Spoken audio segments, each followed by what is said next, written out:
ಕೂಡ ಮುಖ್ಯಮಂತ್ರಿ ಹೇಳಿಲ್ಲ, ಬದಲಾಗಿ ಸದನದಲ್ಲೇ ಒಪ್ಕೊಂಡ್ರು. ಅದರ ಬಗ್ಗೆ ಸ್ವತಃ ಮಂತ್ರಿಗಳು ರಾಜೀನಾಮೆ ಕೊಟ್ಟರು. ಮತ್ತೊಂದು ಕಡೆ ಮೂಢ ಹಗರಣ, ತಾತ್ಕಾಲಿಕವಾಗಿ ಅವರಿಗೆ ನ್ಯಾಯಾಲಯದಿಂದ ಅವರಿಗೆ ಬಂದಿರ್ಬೋದು ಅವರಿಗೆ ತೀರ್ಪು. ಅದಿನ್ನೂ ಕೂಡ 14 ನಿವೇಶನಗಳು ಅವರೇ ವಾಪಸ್ ಕೊಟ್ಟಿರ್ತಕ್ಕಂಥದ್ದು ರಾಜ್ಯದ ಜನಕ್ಕೆ ಗೊತ್ತಿರುವಂಥದ್ದು. ಶಿಕ್ಷಣ ಕ್ಷೇತ್ರ ಬಹುಶಃ ಈ ಥರ ಒಬ್ಬ ಶಿಕ್ಷಣ ಸಚಿವರು ರಾಜ್ಯಕ್ಕೆ ಬಂದಿರತಕ್ಕಂಥದ್ದು ಇದೇ ಮೊದಲ ಬಾರಿಗೆ. ರಾಜ್ಯ ಶಿಕ್ಷಣ ನೀತಿಯನ್ನು ಕೂಡ ತರೋದಕ್ಕೆ ಸಾಧ್ಯ ಆಗಲಿಲ್ಲ. ನ್ಯಾಷನಲ್ ಎಜುಕೇಷನ್ ಪಾಲಿಸಿನೂ ಕೂಡ ಇಂಪ್ಲಿಮೆಂಟ್ ಮಾಡೋದಕ್ಕೆ ಸಾಧ್ಯ ಆಗಲಿಲ್ಲ. ಶಿಕ್ಷಣ ಕ್ಷೇತ್ರದಲ್ಲೂ ಕೂಡ ಗೊಂದಲವನ್ನು ಸೃಷ್ಟಿ ಮಾಡಿ ರಾಜ್ಯದ ಮಕ್ಕಳ ಭವಿಷ್ಯದ ಜೊತೆ ಚೆಲ್ಲಾಟ ಆಡ್ತಾ ಇರ್ತಕ್ಕಂಥದ್ದು ಕೂಡ ತಾವು ನೋಡ್ತಾ ಇದ್ದೀರಿ. ಒಟ್ಟು ರಾಜ್ಯದಲ್ಲಿ ಇವತ್ತು 40,000ಕ್ಕೂ ಹೆಚ್ಚು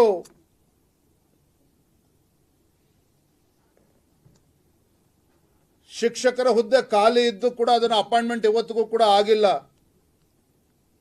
ಮತ್ತೊಂದು ಕಡೆ ಗ್ರಾಮೀಣ ಭಾಗದಲ್ಲಿ ಬಡ ವಿದ್ಯಾರ್ಥಿಗಳಿಗೆ ಅನುಕೂಲ ಆಗಬೇಕಾಗಿರ್ತಕ್ಕಂಥ ಗ್ರಂಥಾಲಯಗಳು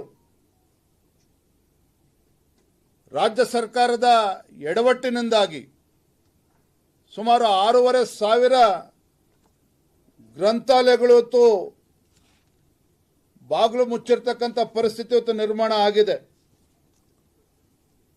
ಮೂಲಭೂತ ಸೌಕರ್ಯ ಬಗ್ಗೆ ಸಚಿವರು ಬಹಳ ಉದ್ದನೆ ಭಾಷಣ ಮಾಡ್ತಾರೆ. ಆದರೆ ಸ್ವತಃ ರಾಜ್ಯದ ಮುಖ್ಯಮಂತ್ರಿಗಳ ಜಿಲ್ಲೆನಲ್ಲೇನೆ ಮೂಲಭೂತ ಸೌಕರ್ಯದ ಕೊರತೆಯಿಂದಾಗಿ 15 ತಿಂಗಳಿಂದ ಸುಮಾರು 550ಕ್ಕೂ ಹೆಚ್ಚು ನವಜಾತ ಶಿಶುಗಳು ಮರಣ ಹೊಂದಿರತಕ್ಕಂಥ ಉದಾಹರಣೆನೂ ಕೂಡ ನಮ್ಮ ಮುಂದೆ ಇರುವಂಥದ್ದು. ಗರ್ಭಿಣಿಯರು ಮತ್ತು ಬಾಣಂತಿಯರ ಒಂದು ಸರಣಿ ಸಾವುಗಳು, ಕಾನೂನು ಸುವ್ಯವಸ್ಥೆ ಬಗ್ಗೆ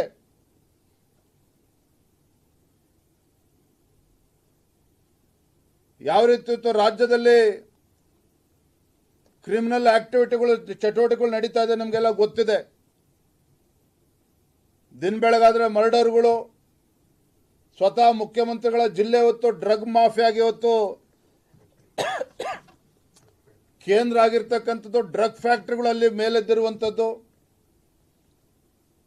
ಪೊಲೀಸ್ ಇಲಾಖೆಗಾಗಲಿ ಮಾನ್ಯ ಮುಖ್ಯಮಂತ್ರಿಗಳಿಗಾಗಲಿ ಅವರ ಜಿಲ್ಲೆಯಲ್ಲಿ ಏನು ನಡೀತಾ ಇದೆ ಅಂತಕ್ಕಂಥ ಅಂದಾಜು ಕೂಡ ಅವರಿಗಿಲ್ಲ.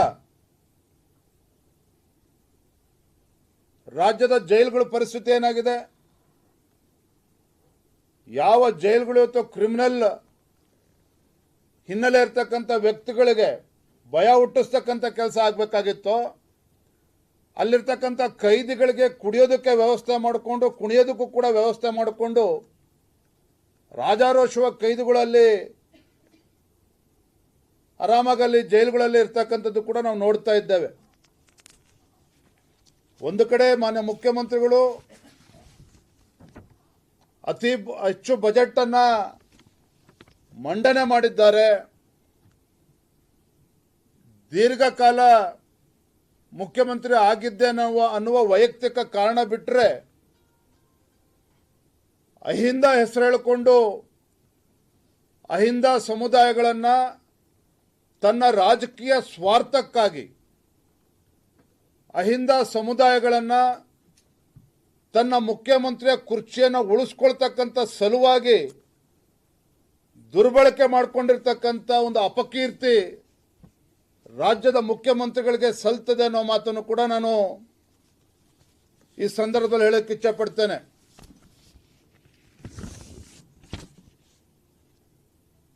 ಸಿದ್ದರಾಮಯ್ಯನವ್ರ ಪರಿಸ್ಥಿತಿ ಏನಾಗಿದೆಯಪ್ಪ ಅಂತ ಹೇಳಿದ್ರೆ, ಅವರ 3 ವರ್ಷದ ಆಡಳಿತ ಅವಧಿ